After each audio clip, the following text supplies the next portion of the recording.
8h45 sur Sud Radio, les grands débats. C'est parti avec vous, 0826 300 300 et nos débatteurs ce matin, Éric Nolot et Guillaume Bigot. Vous nous appelez pour faire partie justement de ce débat. On va parler bien entendu de la Coupe du Monde au Qatar. Ça démarre dans 2 jours sur fond de polémique, bien entendu.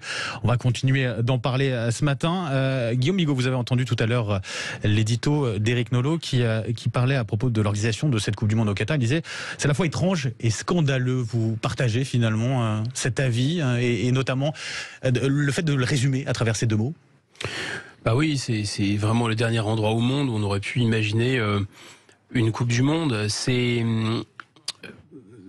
Ça fait écho à une longue histoire quand même, c'est-à-dire il y a toujours cet argument consistant à dire mais il faut jouer la carte de l'ouverture, donc on va organiser les Jeux Olympiques, je sais pas, disons à Berlin au hasard, 1936, et comme ça va ouvrir le pays, ça va permettre des influences bienveillantes, pacifiques, extérieures. Bon, on a vu ce qu'il en a été, donc là c'est pareil, c'est vraiment un pari très naïf en disant mais c'est un pays très fermé, alors on va l'ouvrir sur l'extérieur.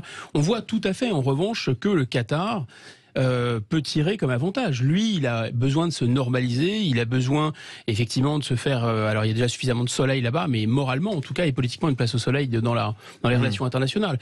Moi je pense que derrière le véritable scandale dont on ne parle pas, c'est quand même pourquoi ce pays a été choisi plutôt qu'un autre, et est-ce que ce ne serait pas son rapport plutôt avec, que les États-Unis d'ailleurs à l'époque, avec la quantité d'argent illimité et disons le caractère très... on va dire très mobile de l'état de droit au Qatar et du respect des règles de droit. Éric Nolot. Ce qui est frappant dans cette histoire de Coupe du Monde au Qatar, c'est qu'il s'agit d'un scandale, mais d'un scandale au ralenti et d'un scandale différé. Parce que le scandale a commencé dès les conditions d'attribution. C'était il y a 12 ans. 12 ans, qui sont 2010.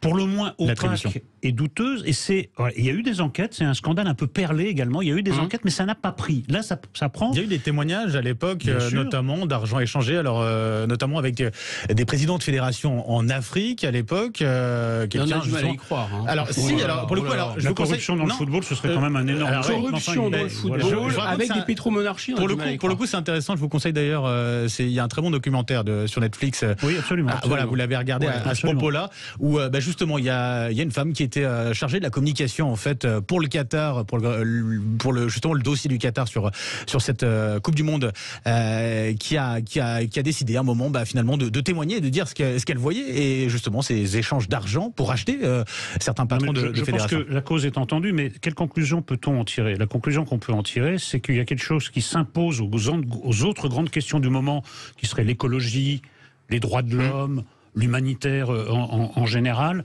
Et ça s'appelle le business, et ça s'appelle les intérêts du Qatar en France. Cela est supérieur à tout, et malheureusement ce sport, enfin je vais un peu généraliser, mais ce sport que nous aimons tous, en tout cas que nous sommes des millions à aimer, nous sommes des millions à l'avoir pratiqué, parce que c'est un des sports les plus simples à pratiquer, ce sport est complètement trahi, dévoyé par les instances internationales du football, qui ont décidé que le jeu était secondaire. C'était très secondaire dans cette histoire. Ce qui est important, c'est de gagner le maximum de fric possible et de s'acoquiner même avec des dictatures. Écoutez, la situation des droits de l'homme au Qatar, la situation même qui est faite aujourd'hui aux journalistes, vous en faisiez écho dans la rue, ils ont le droit de filmer dans aucun endroit. Les supporters des équipes éliminées ont 2 jours pour quitter le territoire.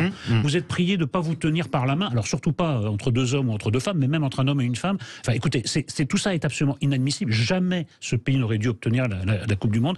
Et monsieur le président de la République, Macron, nous dit il ne faut pas politiser le football. Si c'est pas une décision politique d'avoir attribué la Coupe du Monde au Qatar, alors ça veut dire que la politique n'a plus aucun sens. Et justement, c'est la question qu'on vous pose sur nos réseaux sociaux. Vous continuez de voter sur notre compte Twitter, Sud Radio. Emmanuel Macron affirme qu'il ne faut pas politiser le sport. Qu'en pensez-vous? Pour l'instant, vous dites très largement c'est hypocrite. Et je suis là, moi.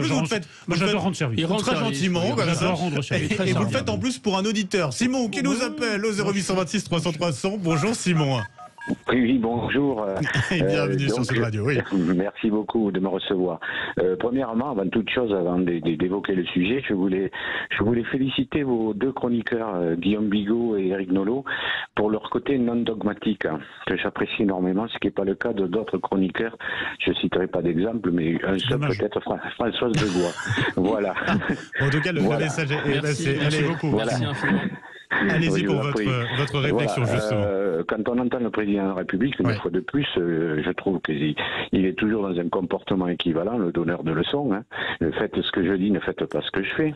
En disant ne pas politiser le sport.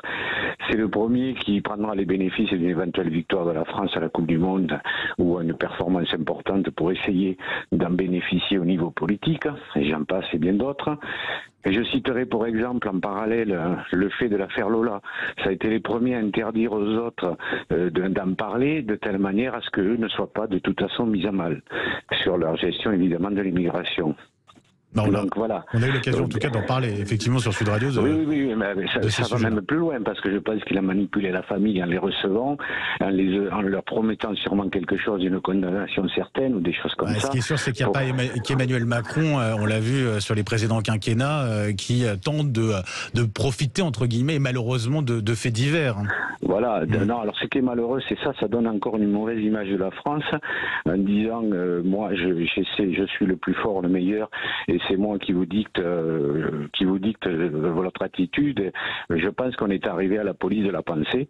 J'irai même très loin là-dessus, parce que faut penser comme lui. Si on pense le contraire et qu'on a le malheur de faire des actions soi-disant politisé contre lui, voilà, de suite, il essaie de toute façon de sanctionner tout ça. Donc je trouve quand même c'est inquiétant, quoi. Simon, merci d'avoir été avec nous ce matin sur Sud Radio. 0826 300 300, vous continuez à nous appeler. Guillaume Bigot, c'est vrai que cette phrase, il ne faut pas politiser le sport venant d'Emmanuel Macron, c'est plutôt surprenant, quoi. Ah, c'est l'hôpital qui se moque de la charité, oui, bien sûr. En fait, en particulier le football, parce que je ne sais pas si les auditeurs le savent, mais après la guerre, la défaite de 70, on a favorisé le football justement en France pour faire des combattants. Donc c'est assez intéressant. On voit bien que le football, c'est presque la poursuite de la guerre par d'autres moyens. Alors ça sert aussi à ne pas faire la guerre, parce que c'est une sorte de catharsis comme ça. On peut s'affronter entre nations de manière pacifique, mais pas que. Parfois, vous savez, les guerres, il y a un exemple extrêmement célèbre avec la fameuse guerre des 100 heures en 1969 entre le Salvador et le Honduras. Il y avait une tension par ailleurs entre les deux pays, mais c'est un match qui a mal tourné et qui a dégénéré en guerre. Donc, en fait, le football par rapport à la politique, évidemment que c'est totalement politique, il n'y a aucun doute là-dessus, ça sert à affronter. On voit même à l'intérieur de villes, à Londres par exemple, ou à Rome, des équipes qui s'opposent, sont des équipes de droite, de gauche traditionnellement, des équipes d'ouvriers, des équipes du capitaliste. Donc tout ça est une mise en scène en fait d'un affrontement. Il n'y a rien d'une certaine façon de plus politique. Alors que ça puisse servir politiquement justement à rapprocher des gens qui ne peuvent pas se parler, c'est ce que le président lui-même dit. Mais comme il est, vous savez, il est au-delà de la vérité, lui il est dans la post-vérité. Non mais moi je distingue quand même entre deux usages de la politique dans le sport. C'est pas la même chose d'exclure par exemple la Russie des compétitions. Or, qui a été exclu pour cette Coupe du Monde, effectivement. Donc là, c'est une manière de politiser le sport, c'est une nouvelle contradiction macroniste. Et le fait de confier, ça l'intéresse plus. C'est le en même temps. Au-delà de la logique. Et c'est pas la même chose. C'est la boîte de Pandore qu'on ouvre aussi à travers ça. Que de confier une Coupe du Monde au Qatar, parce que là il y a un acte négatif et là il y a un acte positif, c'est-à-dire que vous encouragez un pays qui promeut les valeurs absolument contraires à celles de l'histoire de France. Nous sommes le pays des droits de l'homme. Le Qatar est un pays des anti-droits de l'homme. Et quand vous entendez Emmanuel Macron qui dit non mais finalement le fait que le Qatar organise cette Coupe du Monde, ça a permis un certain nombre d'avancées, de réformes dans le pays. Ça vous a choqué finalement? Moi, je crains fort que ça soit éphémère. Évidemment, sous la pression, ils ont un peu nettoyé la vitrine, mais une fois que les caméras se seront détournées, vous savez, les tendances lourdes reprendront le dessus. Tout ça, c'est du pipeau.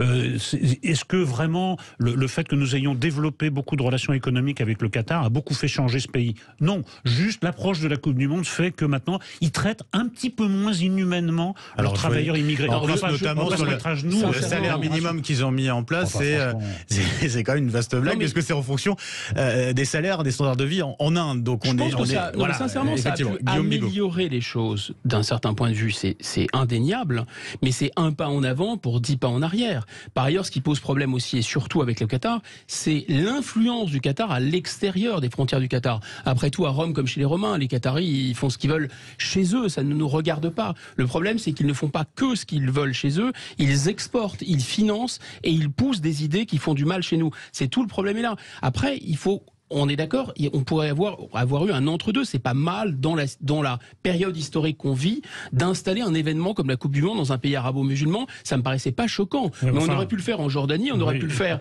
au Maroc, qui est un pays du Maghreb. Un pays de tradition de football quand même, parce que le Qatar et le football, à part acheter le Paris Saint-Germain. Je termine. Et qu'est-ce qu'ils vont faire de ces stades après, on aurait pu faire en Égypte, c'est-à-dire à la fois dans des pays qui sont de vrais pays, qui sont de véritables États, pas des entreprises familiales qui deviennent une espèce de Disneyland de pays, parce que c'est quand même ça le Qatar. Et deuxièmement, dans des pays dans lesquels finalement il y a quand même un minimum d'ouverture à la modernité. Éric Nolot, là-dessus, est-ce que finalement cette Coupe du Monde, vous avez l'impression que les Français vont quand même la suivre ou pas? Est-ce que vous-même vous allez la regarder? Je suis comme tous les amateurs de football pétri de contradictions, parce que je suis scandalisé que ça soit au Qatar. Je suis très tenté de regarder les matchs, mais indéniablement, que ça soit par rapport au Qatar et par rapport au fait que ça se passe en hiver, il y a un flottement. On sent qu'il y a un flottement, il n'y a pas la même ferveur qu'en 2018, alors que la victoire de l'équipe de France n'était absolument pas programmée. Oui, tout à fait. Mais il y avait une ferveur, on attendait ça, et puis en plus, comme c'est en été, c'est la fin de la saison, donc il y a un côté relâchement, tout le monde vit un peu autrement, il y a quelque chose qui est dans l'air en plus du football, il y a quelque chose de particulier dans l'air. Là, j'ai l'impression que les scores vont quand même être inférieurs à ceux de 2018, pas seulement d'ailleurs pour des raisons de boycott du Qatar, je pense pour un tas de... période aussi. Pour un tas de paramètres, effectivement. Un grand merci Éric Nolot, un grand merci à Guillaume Bigot d'avoir été avec nous ce matin sur Sud Radio. 8h56. On continue ensemble pour le plaisir. Mettez-vous d'accord dans un instant, juste après les infos. On est ensemble jusqu'à 10h sur Sud Radio. À tout de suite.